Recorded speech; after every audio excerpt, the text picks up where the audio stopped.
Ang kautusan tungkol sa panata. 30 kabanata.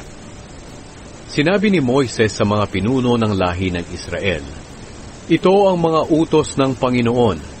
Kung ang isang lalaki ay gagawa ng panata o susumpa sa Panginoon na gagawin niya o hindi ang isang bagay, kailangang tuparin niyang lahat ang kanyang sinabi. Kung ang isang dalaga na naninirahan pa sa bahay ng kanyang ama ay gumawa ng panata o nanumpa sa Panginoon na gagawin niya o hindi ang isang bagay, at nalaman ito ng kanyang ama pero hindi naman ito tumutol, kailangang tuparin niya ito.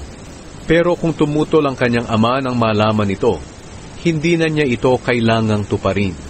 Patatawarin siya ng Panginoon dahil tumutol ang kanyang ama.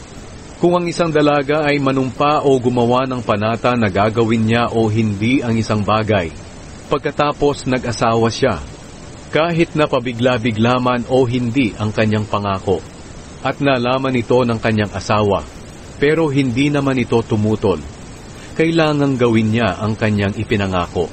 Pero kung tumutol ang kanyang asawa nang malaman ito, hindi na niya ito kailangang tuparin, at wala na siyang pananagutan sa Panginoon. Pero kung ang isang biyuda o babaeng hiniwalayan ng asawa ay gumawa ng panata o nanumpa na gagawin niya o hindi ang isang bagay, kailangang tuparin niya ito.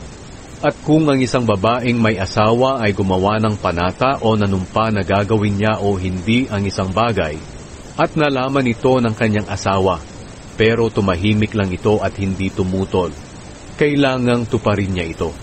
Pero kung tumutol ang kanyang asawa nang malaman ito, hindi na niya ito kailangang tuparin. Patatawarin siya ng Panginoon dahil tumutol ang kanyang asawa. May karapatang pumayag o tumutol ang kanyang asawa sa kahit anong ginawa niyang sumpa o panata. Pero kung hindi tumutol ang kanyang asawa sa mismong araw na nalaman niya ito, pumapayag ang kanyang asawa na tuparin niya ito. Pero kung pinalipas pa ng kanyang asawa ang ilang araw bago pa tumutol, ang kanyang asawa ang parurusahan sa kanyang kasalanan.